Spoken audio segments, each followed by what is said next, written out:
벌써부터 지금 막 질문들이 막 올라오죠. 오늘도 힘들었다, 화병이 터졌다, 연산 우울하다, 벌써부터 올라오는데, 저도 얼마 전에 카페에서 운영하는 무슨 그 원정대라는 체험단 비슷한 게 있어요. 그 체험단 때문에 이제 뭐 미션을 줬는데, 아이들이 그 미션을 막 하고, 그러고는 그 미션을 엄마가 찍어주는데, 그 미션 엄마 찍어주고, 아이가 뭐 문제 풀고 이런 걸 보다 보니까, 막, 아이도 힘들지만 그걸 또 제대로 못 풀 때 엄마도 안 그러고 싶은데 막 한숨도 들어가고 아니면은 막 답답한 멘트도 들어가고 이러는데 그게 너무 안타깝더라고요. 그게 너무 안타까워서 우리가 이렇게 수학 때문에 이렇게 막 힘들어야 되나? 이런 생각도 좀 들고 저는 아이가 없으니까 그런 고충은 잘 모를 거 아니에요. 애들한테 잘해주면 되지. 막 이렇게 뭐 생각은 하는데 실제로 막 얘기 들어보면 실제 애가 있으신 분은 하루에도 몇 번씩 막 이렇게 막 화가 났다가 풀었다가 화가 났다가 풀었다가 이런다고 하더라고요. 근데 우리가 이제 왜 그렇게 화가 나나 생각을 해보면은 아무래도 우리가 애들한테 기대하는 거랑 또 애들이 스스로 하고 싶어 하는 거랑 간격이 점점 커진다는 생각은 좀 들어요. 자, 덧셈은 잘하는데 뺄셈은 어김없이 실수가 있다.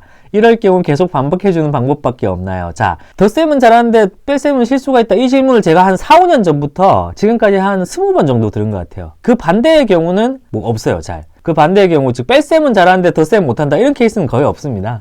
근데 실제 빼는 걸 더 어려워하죠. 제 생각에는 사람한테 있어서도요, 더하기가 훨씬 더 좀 뭐랄까 그냥 좀 더 긍정적이고 그다음 뭔가 쉽고 이렇게 받아들이는 반면에 뺄셈은 뭔가 좀 부정적이고 뭐 어렵고 이런 느낌부터 일단 좀 있어요. 일단 있고 실제로 아이가 구체물을 가지고 연산을 사고할 때도 더하는 상황은 생각보다 많이 만나는데 빼는 상황은 그게 뺀다고 인식을 잘 못해요. 그 뺀다, 뭐가 이제 없어지고 사라지고 이런 게 뺀다는 거잖아요. 근데 그런 부분을 일단 잘 모르는 경우가 많아요. 교과에서는 그 가르기와 모으기라는 이제 그 상황, 가르기와 모으기라는 상황을 통해서 사실 이 전체가 있고 그 중에 부분이 있을 때 그걸 계속 덧셈식과 뺄셈식으로 나타내는 연습을 해요. 그래서 덧셈하고 뺄셈이 같은 상황에서 똑같은 상황에서 덧셈하고 뺄셈이 같이 나올 수 있는 굉장히 관계가 돈독한 관계야라는 거를 생각보다 일찍 가르칩니다. 우리가 교과에서는 1학년부터 그런 내용이 나오거든요.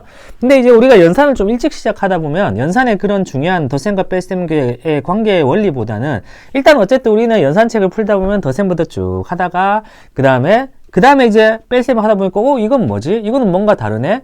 받아올림하고 또 내림은 받아내림은 전혀 다르네? 익숙하지 않은 경우가 많아요. 그래서 연산에서 첫 번째는 원리가 중요하다. 근데 그 원리가 가장 중요한 원리는 역시 덧셈하고 뺄셈이 어떤 관계가 있는지 그 원리를 갖다가 알고 그리고 이 뺄셈 문제를 풀 때도 같은 상황에 덧셈식을 갖다 같이 보여주는 게 중요합니다. 그래서 이제 덧셈과 뺄셈을 연계해서 할 수 있는 것들이 필요한데 아무래도 연산책을 순서대로 쭉 한 6세부터 해가지고 이제 풀다 보면은 그런 부분들을 좀 이제 어려워하는 경우가 굉장히 많죠. 그래서 이제 그 덧셈과의 연계성을 좀 파악해서 하는 게 좋고 그리고 특히 원리 단계에서부터 원리에서 우리가 뭐 이 그림을 통해서 가르치든 교구를 통해서 가르치든 그때도 덧셈을 하고 나서 한참 있다 뺄셈을 하는 게 아니라 덧셈과 뺄셈 원리는 같이 가르치는 게 좋다.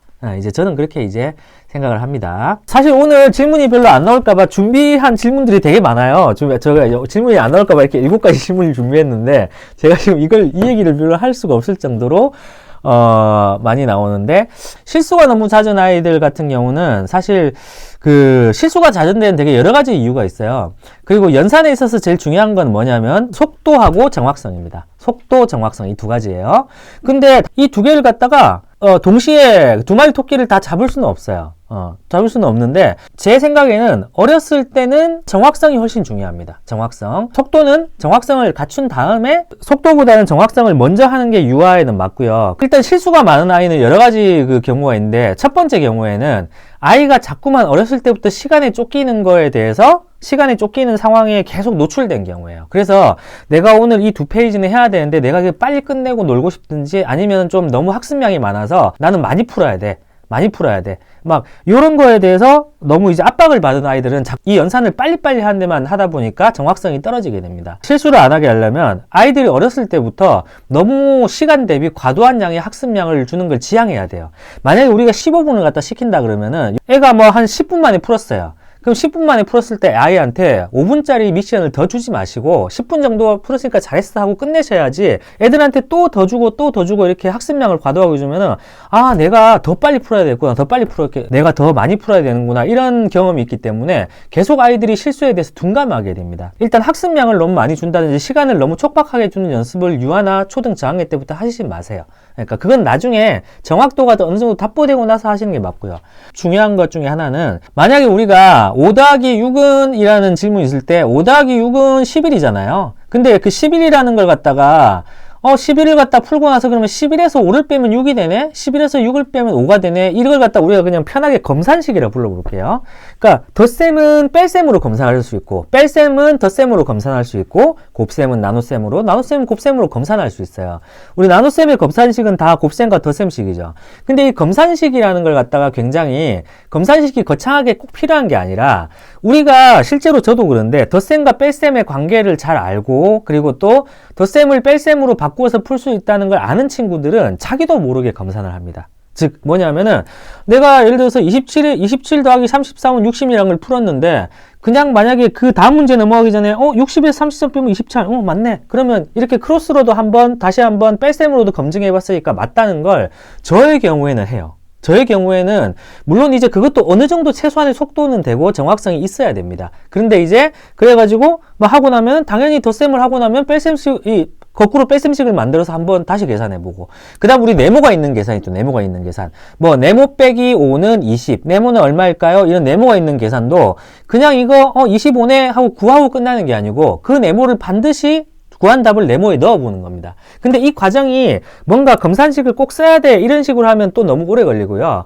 그것보다는 그냥 그걸 습관화하는 거예요. 내가 한번 답을 구하고 나서 한 번 더 그 답이 맞는지 덧셈은 뺄셈으로 확인하고 뺄셈은 덧셈으로 확인하고 이런 식으로 알고 보면 연산은 반드시 그 대꾸가 되는 덧셈은 뺄셈이 대꾸가 되죠. 곱셈은 나눗셈이 대꾸가 되거든요. 이런 대응이 되는 검산식이 반드시 존재합니다. 또 검산식 말고도요 또 하나 중요한 게 예를 들면 우리가 곱셈을 하는 데 있어서도 여러 가지 방법이 있죠. 우리가 그냥 뭐 25 곱하기 뭐 46 이런 걸 곱할 때도 그냥 세로셈으로 구하는 방법이 있을 거고 25네 난 25의 4배는 100이란 걸 활용할래 이렇게 계산하는 방법이 있을 것이고 아니면 덧셈이라든지 뺄셈을 활용해서 하는 방법이 있어요. 근데 이런 여러 가지 방법들을 강조하는 연산책도 보셨죠.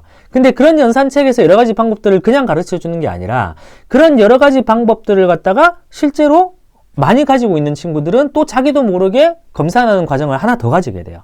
즉, 내가 이 방법을 풀었는데 맞나? 빠르게 한번 풀어보고는, 다시 알고리즘으로 한번 봤을 때도 똑같네. 그럼 2번 정도 다른 방법으로 적용했을 때는 똑같아.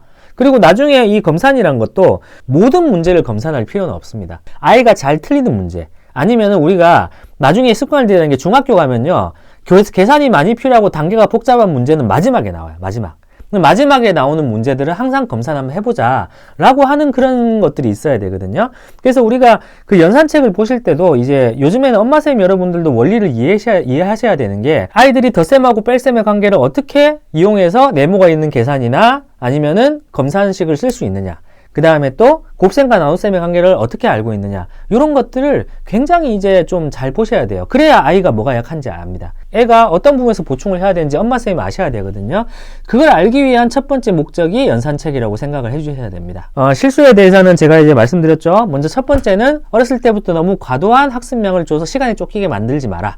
그 다음에 정확성이 속도보다 먼저다. 그 다음 두 번째로는 연산은 항상 그걸 검증하는 다른 수단이 있다. 그 수단을 갖다가 자기가 자신 없는 계산에 한해서만 다시 한번 검증하게 해라. 그런 습관을 좀 들여라. 내가 이상하게 뺄셈은 잘 틀리네? 그럴 때는 뺄셈의 실수가 잦다면 뺄셈에서는 그 뺄셈식을 덧셈식으로 바꿔서 하는 연습을 조금씩 하다 보면 나중에는 그런 검산식이 없이도 실수를 확실히 줄일 수 있어요. 자, 아까 보니까 중학교 연산책을 추천해 달라고 하셨는데 중학교 연산책은 제가 사실 잘 몰라요. 중학교 때 이제 그 초등하고는 다르게 중학교 때 연산을 따라가는 게 굉장히 힘듭니다. 초등 수학에서 가장 중요한 게 교과와 연산이라고 항상 강조를 하잖아요. 근데 그 이유가 뭐냐면은 교과는 어떻게 또 나중에 따라갈 수는 있지만 연산은 중학교 아이들한테 다시 덧셈, 뺄셈, 곱셈, 나눗셈 가르치는 게 굉장히 힘듭니다. 초등학교 졸업할 때 보면은 예비 중등한테 초등 전체 연산을 갖다 한눈에 좀 다시 복습하게 하는 그런 교재들은 있어요. 간결하게 연산책 정도 수준으로 막 비슷한 걸 반복시키는 문제집은 뭐 수력 충전 같은 교재들은 괜찮았어요. 쉬운 수준의 문제들을 갖다가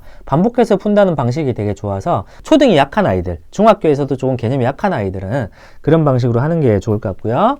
자, 그 다음에 두 번째는 이제 문제를 정확하게 읽지 않고 마음대로 판단해서 푼다. 이 경우 정말 많죠. 근데 이거는 타고력이나 서술형 풀 때 그런 경우가 더 많은 것 같아요. 특히 연산이라든지 우리가 어렸을 때 그냥 간단한 딱 그 문장 없이 그냥 상황이나 그림만 주어진 걸 막 푸는 활동을 많이 한 친구들 같은 경우에는 눈으로 보고 딱 보이는 직관적인 문제들이 있어요. 그런 문제들은 그렇게 풀어도 돼요.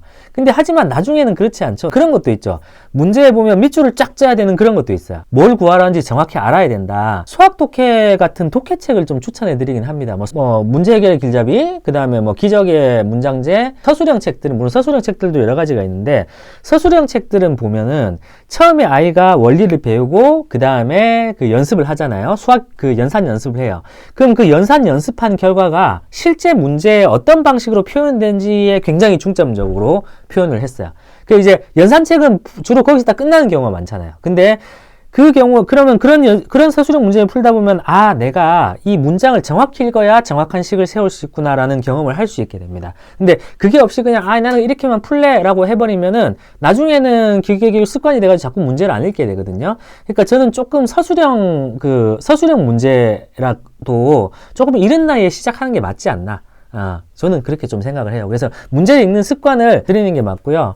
뭐 수학 독해 같은 경우는 한글이 안 되는 친구한테는 한 6세부터 시작을 하는 게 맞고, 한글이 되는 친구는 뭐 P 단계나 A 단계부터 시작을 하시면서 연산하는 단계보다 한 단계 정도 낮은 단계의 수학 독해를 하시는 게 좋다. 예를 들면 연산을 A를 한다 그러면은 수학 독해는 P, 연산을 2학년 한다 그러면은 독해책은 1학년, 이런 식으로 약간 연산을 먼저 한 다음에 그걸 이제 제대로 이해하고 적용하는지를 확인하는 정도의 단계차를 주면서 수학 독해 같은 독해책은 2학기 정도에 해주는 게 좋지 않나.